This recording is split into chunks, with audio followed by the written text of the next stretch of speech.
Thus have they made their play with us for roles, with us for roles. Author and actor with himself as seen. He moves there as a soul, as nature she. Here on the earth, where we must fill our parts, we know not how shall run the drama's course. Our uttered sentences veil in their thought. Her mighty plan she holds back from our sight. So we read up to this much last time. So what is the image he is using? He is using a very interesting image. Okay. Nature and consciousness. Nature and spirit. You know? Purusha and Prakriti. They are playing with each other. Okay. And the play is the eyes interchange. He said earlier also. The two are one. We'll read that today. Yes, but I have a question. Yeah, go ahead. When Sri Aurobindo writes author and actor, yeah, the question is actor. Yeah. Because I thought that Purusha did not act okay. in the world, but he acted through Prakriti. Okay. So are you not an actor on the physical scene? You, Narad. Yes, I am an actor, yeah. But are you also not the divine? So you are the divine. Okay, the divine has come into you, and you are the actor. But at the highest level, he is the author. Okay. So I was just going to come to that. Okay? The Lord is the author of the play. And what is this play? The manifestation on earth. It's a play being enacted. Okay? It's a divine drama with the climax of the supramentalization. But we don't know the climax. We don't know what's going to happen. Okay? And all human beings are. So the divine is the author. He is also the actor. He is also the stage on which the drama is being enacted. Okay? That's the interesting part. That's the image. Okay? And also, he is a theater. And he is also the audience. That's the funny part. He is also the audience. Okay? And what are human beings? We are all small actors. That's it. What he's saying here in this para.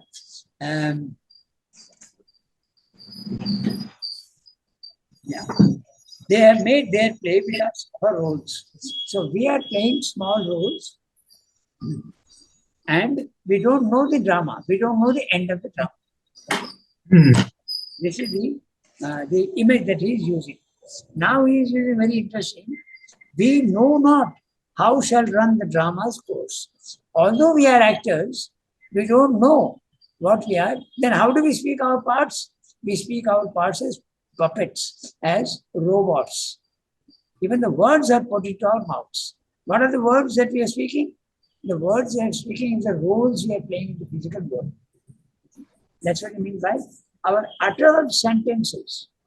The uttered sentences are the veil their thought. Their thoughts we are uttering here.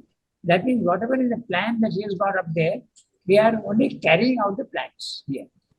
That's the image being used. Okay? Our uttered sentences veil in their thought. We are actors on the stage, and what we are speaking out, or rather what we are living out in our lives, are the sentences that we are told to do. Okay? So that's an interesting part. So we are all small actors, and we do not know the roles we are playing. Okay? The drama's climax also is not revealed to us.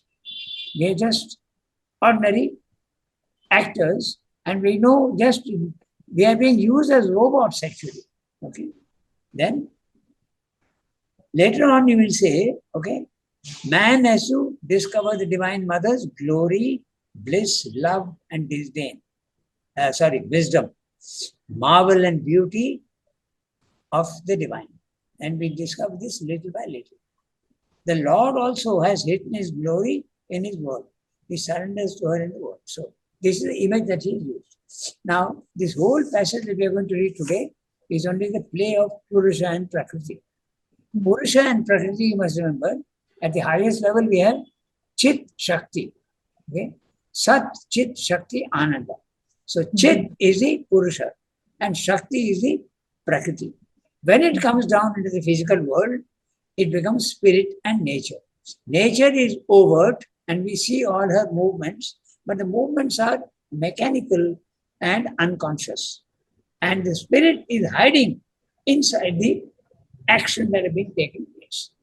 There is a, yeah, and the highest level, both are revealed to each other fully and they are equal partners.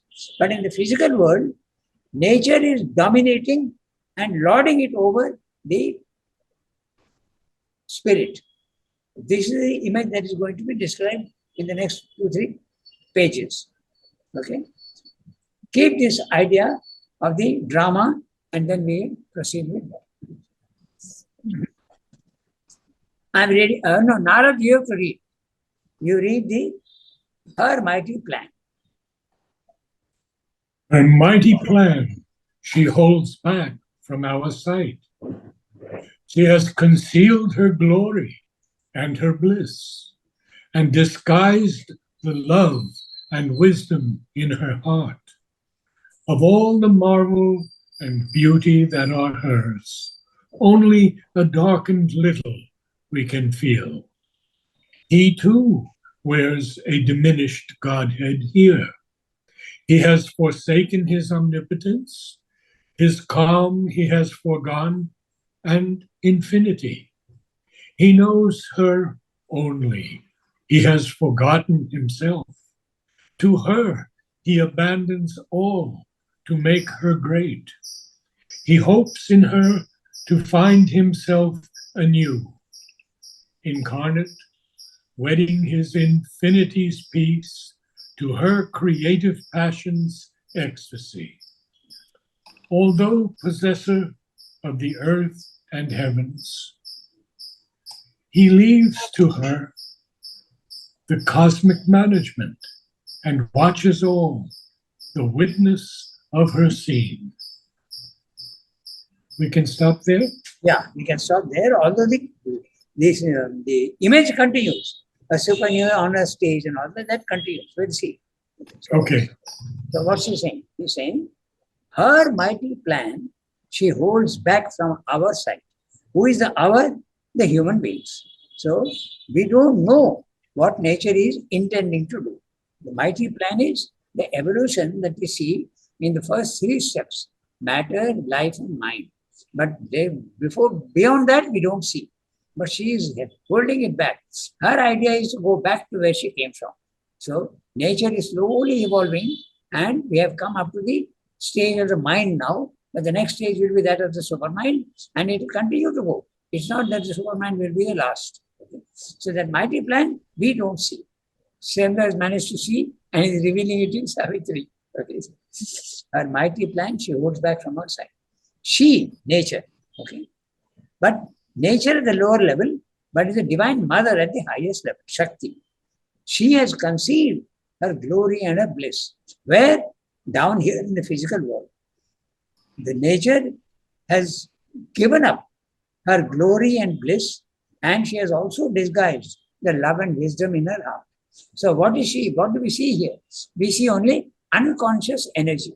So she has only stressed in the physical world, she is stressing only the Shakti aspect. But the Shakti aspect is not conscious anymore. It has become mechanical and unconscious nature. The rivers are flowing, the wind is blowing, the sun is shining, all power, all of them power, but unconscious, mechanical. Okay. So what is she? She has hidden her glory, she has hidden her bliss, and disguised her love and wisdom in the physical world. That's what is saying. Of all the marvel and beauty that are hers, only a darkened little we can feel. So sometimes we may feel little bit of her love, her wisdom, her glory and her bliss. But the rest of it, we don't see. Darkened little. We see very little. Maybe 1% or 2% of the glory that is divine in the higher realms. Okay? Of all the marvel and beauty that are hers, only a darkened little we can.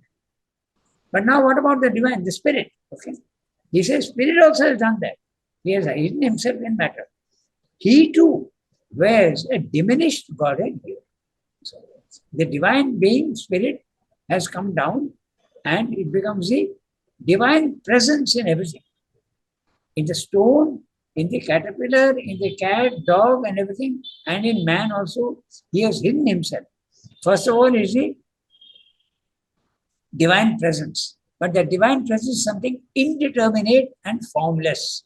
So slowly, it starts taking on a form, and that indiscriminate divine presence becomes a soul, and the soul becomes a psychic being. There is the awakening of the divine who is hiding himself in the physical world. Okay, so he too wears a diminished Godhead here. He has forsaken his omnipotence. His calm he has forgone, and infinity. He has the calm that is there is gone, because in the physical world you see only movement. Okay? There's no calm in the physical world, all movement. And infinity. You see only finiteness here in the physical world. All the objects that you see are only finite. This principle again is the same thing. At the highest level, you have formlessness. At the lower level, you have form. At the highest level, you have consciousness. At the lowest level here, we have unconsciousness. At the highest level, omnipotence and omniscience. Omnipotence becomes incapacity in the physical world, and omniscience becomes ignorance in the physical world. So that's what he's saying. He has hidden himself. Okay. So, and forsaken his omnipotence. His calm he has forgone, given up, abandoned, and infinity too he has abandoned. He knows her only. He has forgotten himself. So, this is an image. He is talking of the term of spirit and matter. But in the human being, you have forgotten that you are divine. That's what it meant. Okay. So, and we are identifying ourselves totally with the body-mind life. And your body-mind life is your nature. And that is the Divine Mother who takes on these aspects here. Our nature is, in physical terms, body-mind life. Body, life, and mind. So we are identifying ourselves with, we have forgotten that we are divine. Okay. So he's using it in the sense that he has forgotten in you and in me. Okay. To her, he abandons all to make her great. In the physical world, it is the nature which is apparent, and nature is ruling everything. He is nowhere in the picture. He is hiding behind. He hopes in her to find himself anew. Now, that again applies to the human being. The human being is hoping in his body-mind life to find his own inner self. The psychic has to come forward, and he is in ignorance. He is identifying himself with the body-mind life, but he has to find himself. Okay. He hopes, there is a hope that he will find the truth, the divine, while he is identified with the body-mind life. Find soul outside nature, but also find soul in nature. Okay, there are two. Incarnate. He has become incarnate in a human being, and is wedding his infinity's peace to her creative passion's ecstasy. The infinity's peace is the chit, the peace of the utter highness, and the passion's ecstasy is the Shakti path. So he is wanting to, while he is incarnate in the physical world in the form of all human beings, not necessarily animals, because animals can't have a spiritual life. It's only man who can have a spiritual life. So in man, he is wedding his infinity's peace with a creative soul, with a creative passion's ecstasy. But the passion's ecstasy, creative and passion suggest the Shakti aspect, the Divine Mother. So this is his theme throughout all his books, everywhere. We have to marry the soil to the sky. That's his whole idea. The spirit and matter will become one. All the other yogas are only going to the spirit. But Shivananda wants spirit to come down into matter. I see this passage a bit differently. Okay. I see it as a beautiful explanation of the play of the divine and the divine mother. Okay. But are you also not the divine mother and divine Lord? One can stretch it to that, yes. No, the stretching But is valid. but I don't see the lines like that. I see that the divine is giving up himself to the creative work of the Prakriti. Look, Narad, what you're saying is right at a higher level. But just now he has told you that he has given up his omnipotence. So it can't be the divine mother. He's at the lower level. He has given up his glory. The mother has given up her glory, love, and wisdom. Even at the higher level, you can't give up your love and glory. So it is down here that is there. And down here, they are hiding themselves in the form of human beings. Okay. I'll have to keep my thought also.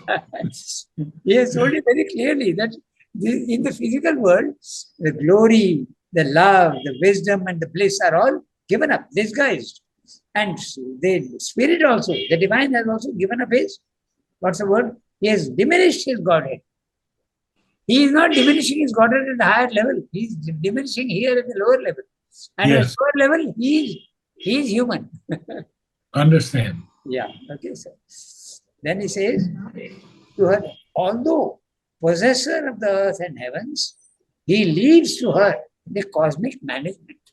Now, this is in poetry form, but normally what is done is at the highest level, it is spirit. And when he manifests first as a cosmos, and then he manifests himself in the physical world. But when he is doing that, the divine mother has become, she has also given up all her glory and all that. So she becomes here mechanical, unconscious energy. It's all very clearly written down in the life divine. Okay. So he leaves to her the cosmic management. Now this sentence also can be discussed in many, many ways. Yes, yes. In the physical world, the divine is not interfering directly.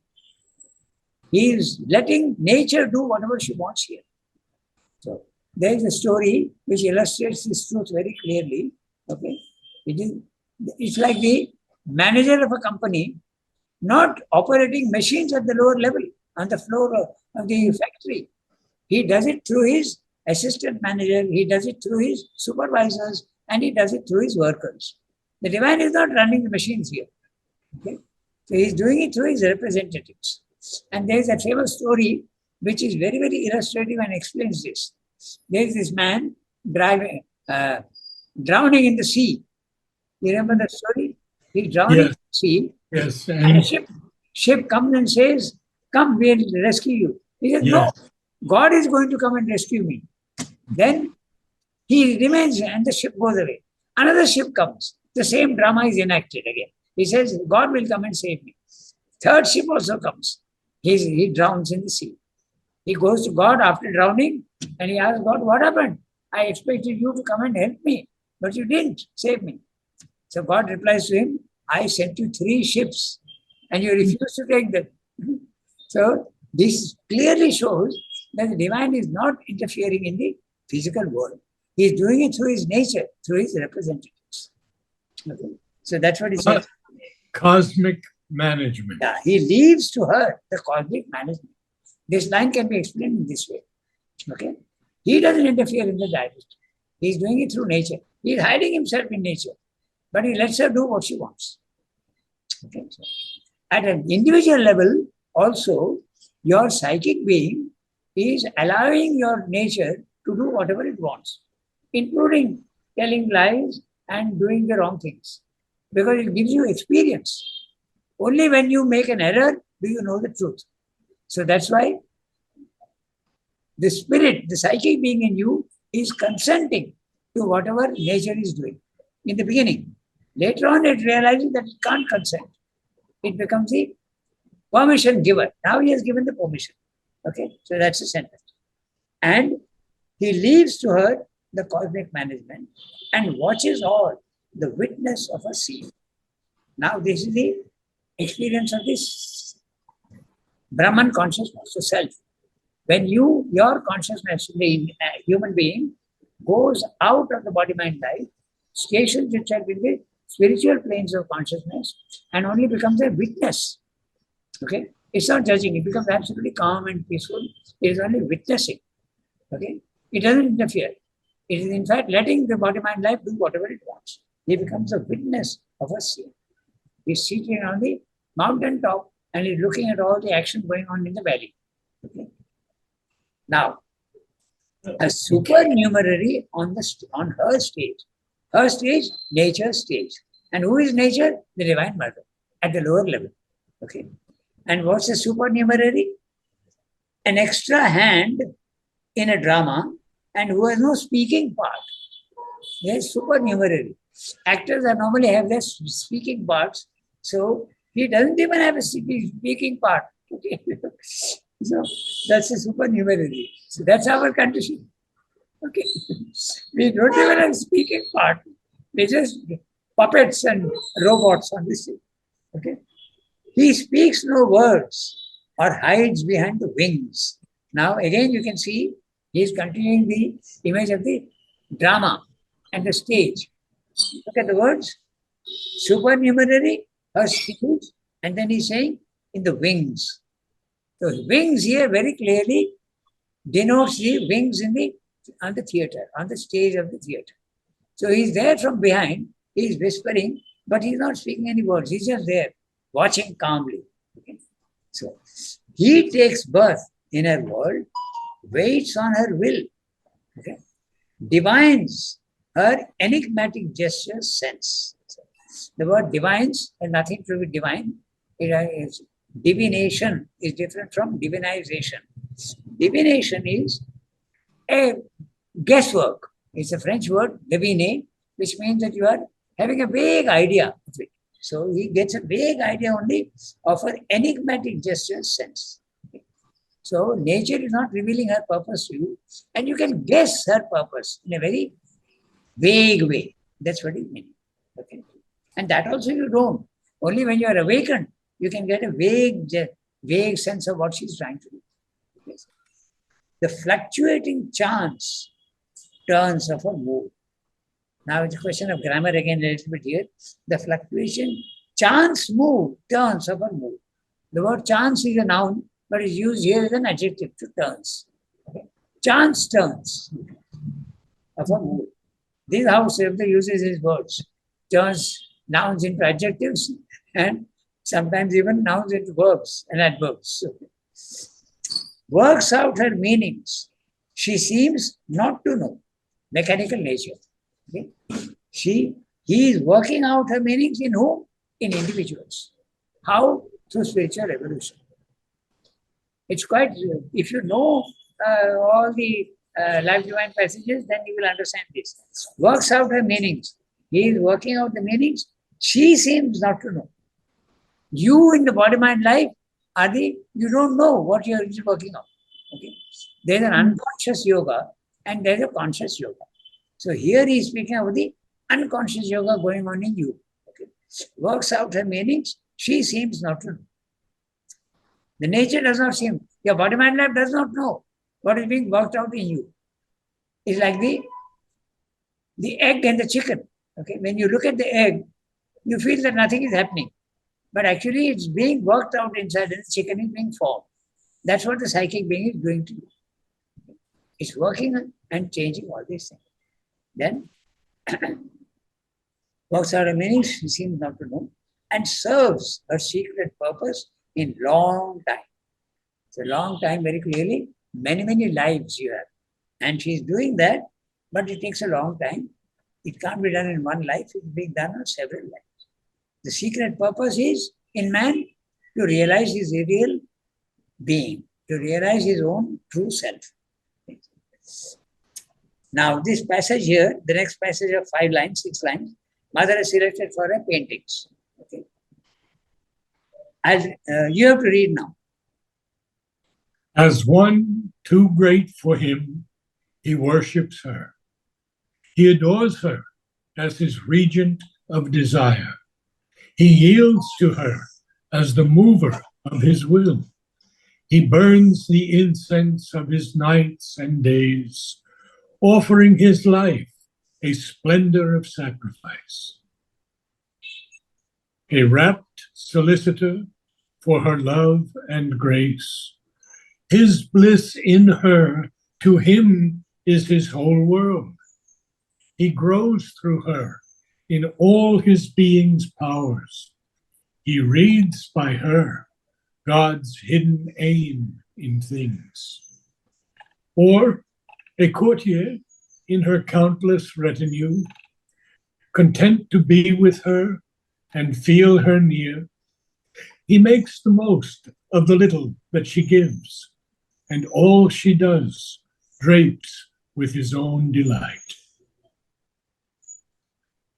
Yeah. You want to stop there? Yeah. Okay. So, as I said, this passage Mother is selected for music and painting. As one too great for him, he worships her. This is at the lower level, at the physical level. This doesn't happen at the higher level. In the higher level, they are equal to each other. Okay?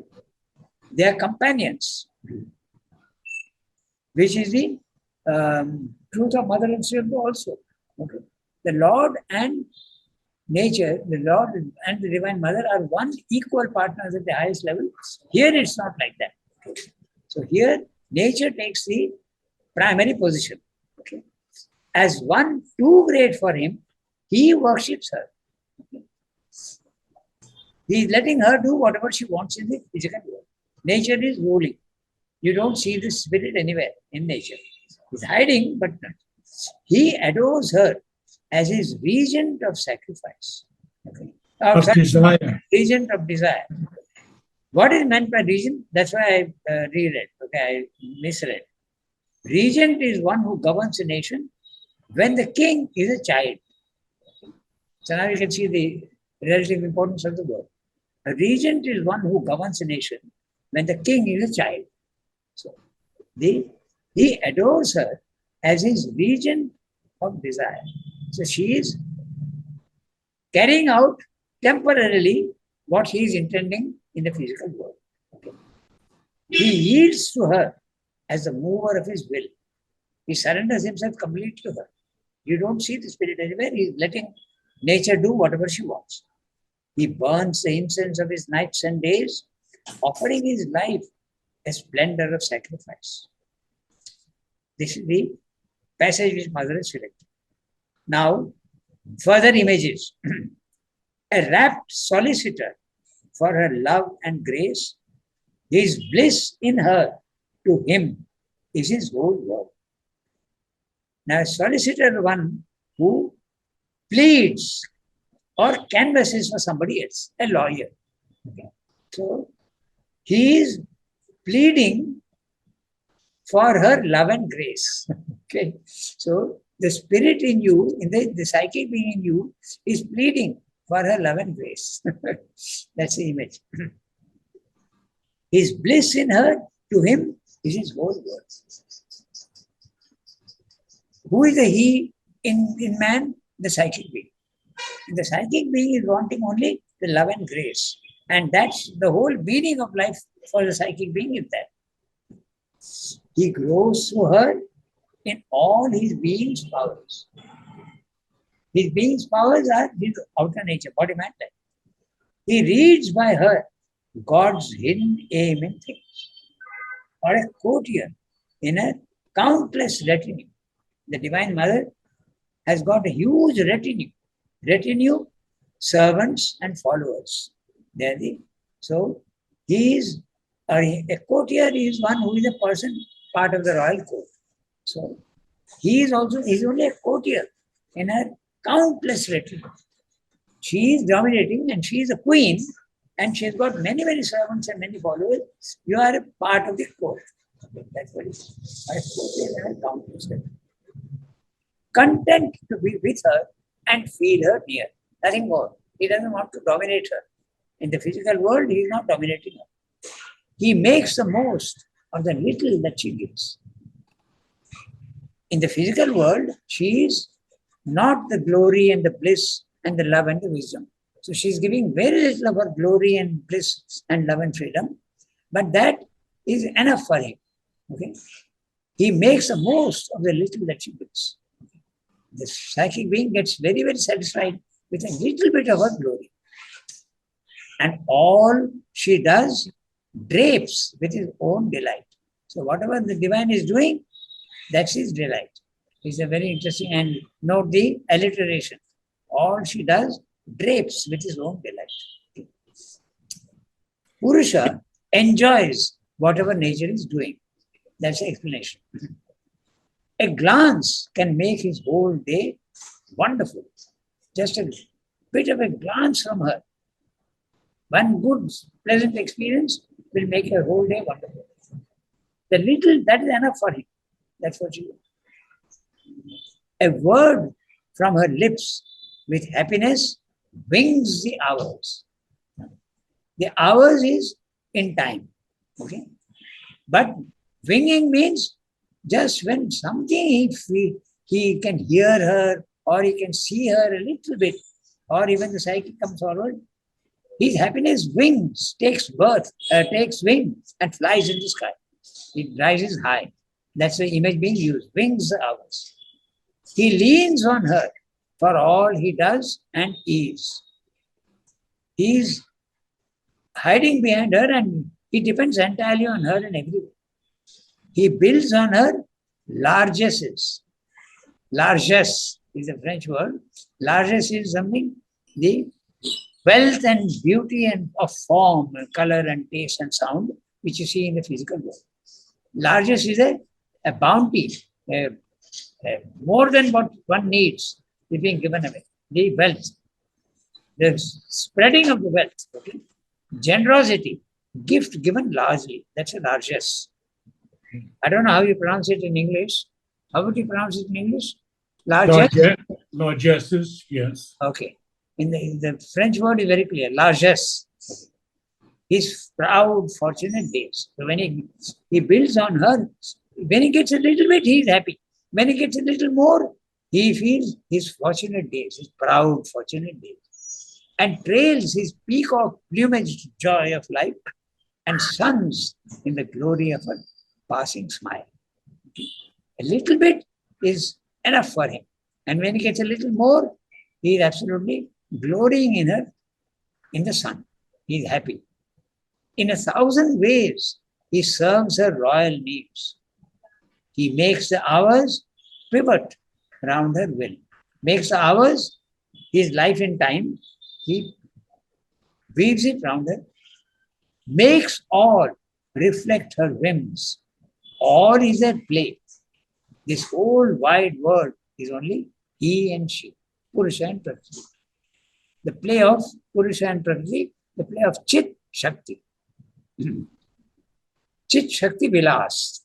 That's the physical world. So, the next passage, all describing the play of Purusha and Prakriti with each other in the physical world. In fantastic poetry, that's it. What's the time?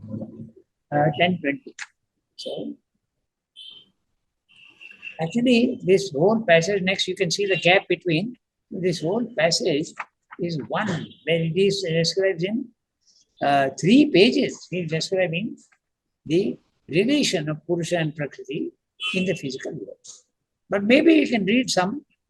We can't read 3 pages at the same time today, but we can read a few. There are 3 passages Mother has selected, so we can go up to that point.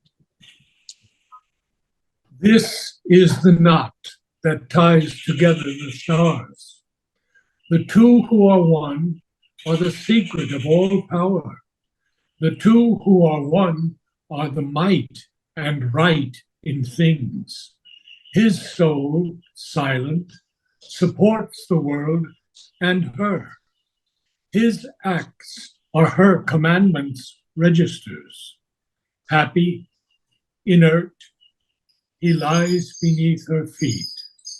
His breast he offers for her cosmic dance, of which our lives are the quivering theater, and none could bear but for his strength within, yet none would leave because of his delight. His works, his thoughts have been devised by her. His being is a mirror vast of hers. Active, inspired by her, he speaks and moves. His deeds obey her heart's unspoken demands.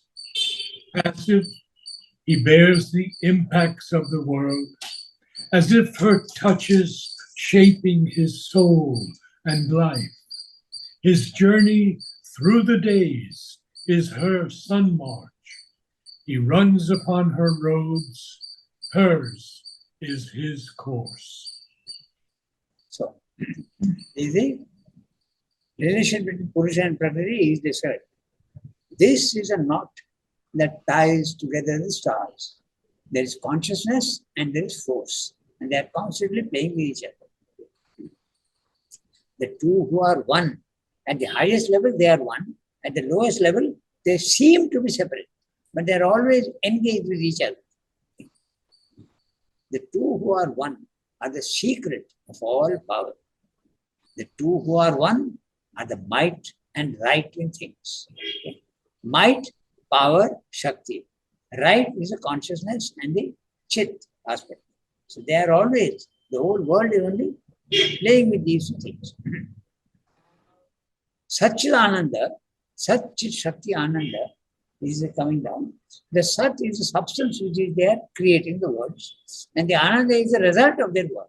Okay, so the whole concentration is on Chit and Shakti, consciousness and force. The two who are one are the might and right in things. Now he is describing the condition at the lower level. His soul, silent, supports the world and hers. No, sorry, these are the, he is supporting from behind. Just as mother is acting in the ashram, but his support is there from behind. He said that very clearly. Okay, so exactly what is true at the higher universal level was also true between the mother and Swayambhu. They are the dual avatar. It's a very interesting thing.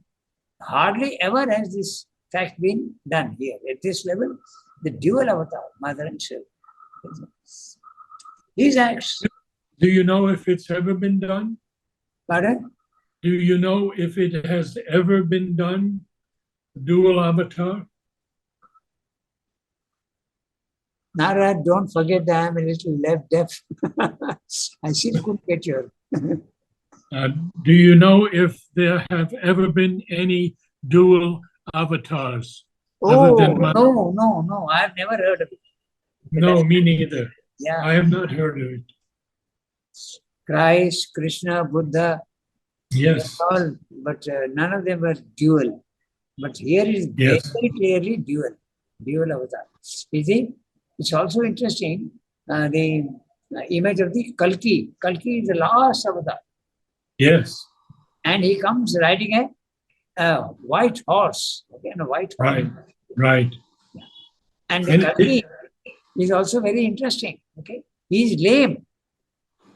Remember that he is lame. Kalki is lame in the Puranic tradition. Remember, broke his leg. So yes. What can be more indicative than the fact that he is the last avatar? Very true. Very true. And also another thing, after Mother and Swayambhu, there won't be any more avatars. Why? Because the supramental being will come into existence. Yes. And the supramental being himself is a sort of avatar. Okay, is a divine being come down into the physical world. So that tradition also is there in the Puranas, that the Kalki is the last avatar. There will be no more avatars after him. Everybody will be an avatar. Yes. So,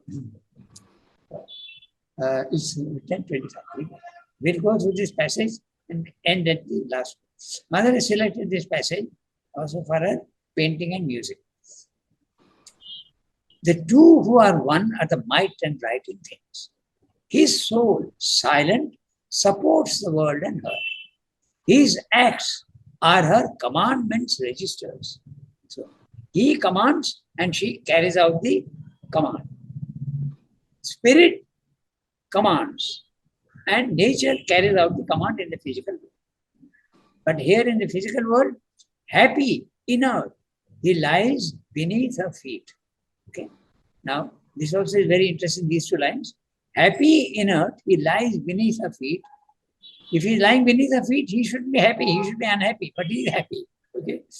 His breast he offers for her cosmic dance. This is in our Indian iconography, we have this. The Divine Mother dancing on the body of the Lord. Yeah. Okay. So that's the image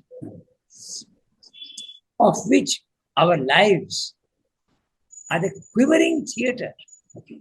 Again, he is continuing with the image of the theatre, okay, the drama that is being enacted. And none could bear but for his strength within, yet none would leave because of his delight. Okay. So there is the two aspects. There is the strength and the delight. Okay.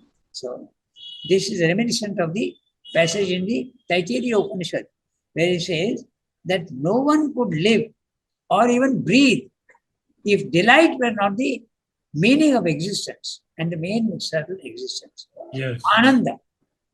By Ananda, everybody comes into being, and by Ananda, everybody lives. And Ananda is the final purpose of the physical world. From the light we come, and to the light we go. Yeah, that's right. Yeah. So, and yet none would leave because of his delight. His works, his thoughts have been devised by her. His being is a mirror vast of hers. This example of the mirror is very clearly given in the Vedantic philosophy, where when you go to the Brahmic consciousness, your consciousness is a mirror. Okay? You're not seeing the reality, but you're seeing the reflection of the reality at the spiritual level. You see the reality only at the third level. But at the spiritual level, you are not seeing the reality, you are seeing a reflection. But that also is a huge experience. That also is a huge experience. His being is a mirror vast of hers. Active, inspired by her, he speaks and moves. His deeds obey her heart's unspoken demands. Passive, he bears the impacts of the world as if her touches shaping his soul and life. So all the external impacts of the world on man here are actually shaping him. The world is a training ground for his achieving all the divinity. So this is a training ground. All her, as if her touch is shaping his soul and life. His journey through the days is her sun march. He runs upon her roads. Hers is a course. He is running on what she has laid out, that this is the running track for you, and he runs on her roads. We have to stop here today. Yes.